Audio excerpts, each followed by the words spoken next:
दोस्तों मैं रजत सचदेवा। दोस्तों इस वीडियो में मैं आपको बताऊंगा कि स्किल इंडिया पोर्टल पे आप प्लेसमेंट को कैसे अपलोड कर सकते हैं। तो दोस्तों मेक श्योर कि आपका जो कैंडिडेट का स्टेटस है वो सर्टिफाइड होना चाहिए ताकि आप उसमें प्लेसमेंट का डिटेल स्किल इंडिया पोर्टल पे अपलोड कर पाएँ। तो दोस्तों सबसे पहले मैं यहाँ पर डाउनलोड फाइल पे क्लिक करूँगा।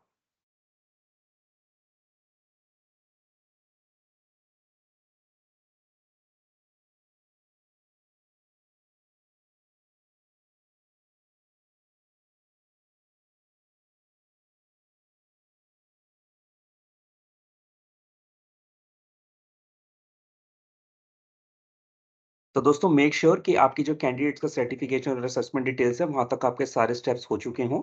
उसके बाद आपको प्लेसमेंट डिटेल्स जो ये स्काई ब्लू वाला पार्ट है, इसको आपको अपडेट करना है।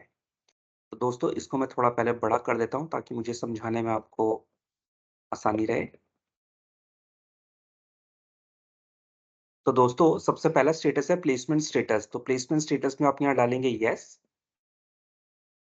और अगर आपका इंटरनेशनल है तो इंटरनेशनल डालिए, डोमेस्टिक है तो डोमेस्टिक डालिए। इंटरनेशनल मैंने एक वीडियो बनाया हुआ है, उसका लिंक मैं इस वीडियो के नीचे आपको दे दूँगा।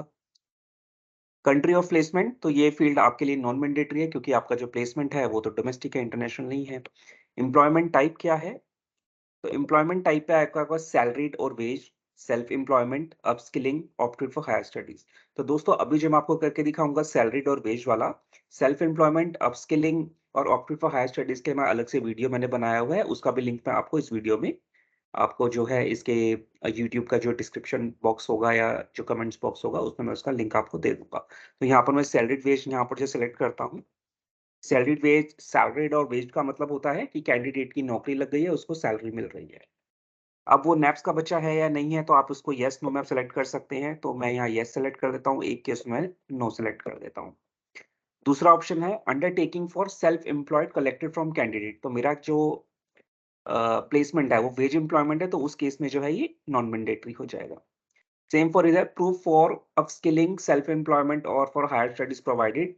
तो इसके लिए भी मेरे लिए नॉन मैंडेटरी है क्योंकि मैंने जो है सैलरीड और वेज सेलेक्ट किया हुआ है। उसके बाद आ जाता है टाइप ऑफ प्रूफ। तो यहाँ पर आपको टाइप ऑफ प्रूफ सिलेक्ट करना पड़ेगा, तो यहाँ पर आपको ड्रॉप डाउन से ऑप्शन मिलेगा certified skill enhancement from employer, promotion, increase in salary. तो यहाँ पर आप ऑप्शन चुन सकते हैं, तो मैं certified skill enhancement for the employer select कर रहा हूँ। उसके बाद आपको यहाँ पर डालनी है डेट ऑफ जॉइनिंग जिसका फॉर्मेट है DDMMYY फॉर्मेट में। तो दोस्तों मैं इसको यहीं से कॉपी कर देता हूँ ताकि मेरे को डेट फॉर्मेट में कोई दिक्कत ना हो। तो फॉर एग्जांपल डेट फिर जो है आप यहाँ से जाके एडिट भी उसको कर सकते हैं। जब 23 है तो हम 25 फरवरी कर देते हैं। उसके बाद आता है एम्प्लॉयर का नाम, बच्चे की नौकरी कहाँ लगी है वो आपको बताना पड़ेगा। तो फॉर एग्जांपल एक बच्चे की नौकरी लगी है गूगल में, दूसरे की लगी है माइक्रोसॉफ्ट। एम्प्लॉयर का कॉन्टैक्ट पर्सन नेम, तो यहाँ पर जो है आपको एचआर का डिटेल्स या जहाँ पर कंपनी में गया है, वहाँ पर किसी एम्प्लॉयी का आपको नाम डालना पड़ेगा। कोशिश कीजिएगा कि जिसने रिक्रूटमेंट करा है उसी का डिटेल्स यहाँ पर आए। तो यहाँ पर मैं डाल देता हूँ फॉर एग्जांपल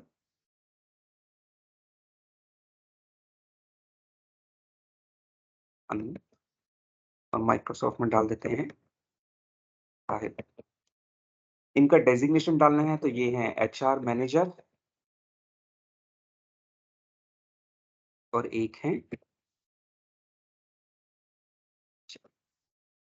उसके बाद उनको डालना है यहाँ पर उनका कॉन्टैक्ट डिटेल्स, मोबाइल नंबर।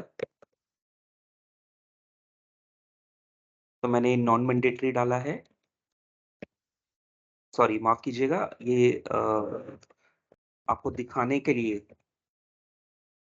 मैंने मोबाइल नंबर डाले हैं। यहाँ पर उनको आपको फिर उनका ईमेल आईडी आपको डालना पड़ेगा। तो यहाँ डाल देते हैं hr@gmail.com, hr@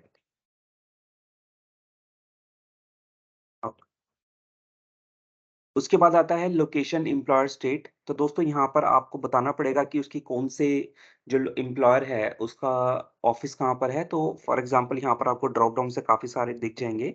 तो मैं हरियाणा यहाँ सेलेक्ट कर लेता हूँ, दूसरे वाले में मैं यहाँ पे बिहार सेलेक्ट कर लेता हूँ। दोस्तों उसके बाद आया लोकेशन ऑफ एम्प्लॉयर डिस्ट्रिक्ट। तो दोस्तों डिस्ट्रिक्ट जो है आप यहाँ पर मास्टर रेफरेंस डेटा का एक कॉलम दिया हुआ है, यहाँ से आप सेलेक्ट कर सकते हैं। फॉर एग्ज़ाम्पल अगर हम बिहार की बात करें, तो बिहार में आपको डालना पड़ेगा कि कौन-सी डिस्ट्रिक्ट में बच्चा प्लेस हुआ है, तो आपको वैल्यूज़ जो हैं इन्हीं में से ही लेनी पड़ेगी। तो फॉर एग्ज़ाम्पल मैं पटना लिख लेता हूँ, शीट 1 में, बिहार में, यहाँ पर पटना और हरियाणा का यहाँ से आगे को हरियाणा का आ जाएगा। हाँ, हरियाणा का फॉर एग्ज़ाम्पल फ़तेहाबाद, तो फ़तेहाबाद यहाँ पर डाल दिया है। अब इसमें एक ऑप्शन है फीडबैक कलेक्टेड फ्रॉम एम्प्लॉयर। आपने फीडबैक लिया है, नहीं लिया है, तो उसको आप येस और नो में जवाब दे सकते हैं। एक में चलो मैंने येस लिख दिया, दूसरे में मैंने नो कर दिया। उसके बाद लिखा है आप कब-कब उसका फीडबैक लेंगे, मंथली लेंगे, एनुअली लेंगे या क्वार्टरली लेंगे। दोस्तों अगर आप लेते हैं तो डालिएगा, नहीं डालते हैं तो मत कीजिएगा। ये दोनों फ़ील्ड्स जो हैं नॉन मैंडेटरी हैं, डालेंगे तो अच्छी बात है, नहीं डालेंगे तो भी ठीक है। फिर उसके बाद आता है कि उसकी नौकरी कौन-सी जगह लगी है, तो दोनों में यहाँ पर फ़र्क है, ये है कि उसका हेड ऑफ़िस कहाँ पर है, एक का हरियाणा में है, एक का फ़तेहाबाद में है। यहाँ पर है कि उसकी कौन-सी ब्रांच में काम कर रहे हैं या जो कैंडिडेट है, उसकी लोकेशन क्या है, जहाँ पर वो नौकरी कर रहा है। तो दोस्तों अगर वो सेम है, तो आप सेम ही डाल दीजिएगा और अगर अलग-अलग है, तो आप अलग-अलग डाल दीजिएगा। फिर उसमें एक ऑप्शन आता है मंथली अर्निंग और सीटीसी बिफोर ट्रेनिंग। तो ट्रेनिंग से पहले अगर वो कुछ कमा रहा था, तो आप उसका वो स्टेटस डाल दीजिएगा। फॉर एग्ज़ाम्पल मेरा यहाँ एक बच्चा जो है 0 ही कमा रहा था और जब उसकी नौकरी लगी, तो उसको महीने का 25,000 और इनको जो है 30,000 की सैलरी मिलेगी। उसके बाद इसको आप फ़ाइल को सेव करेंगे।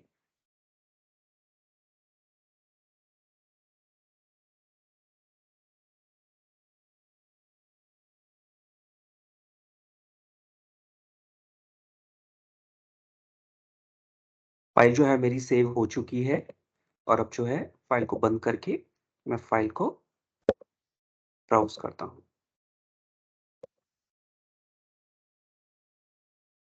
5 बजे की फ़ाइल सेव हुई है और सबमिट पे क्लिक किया।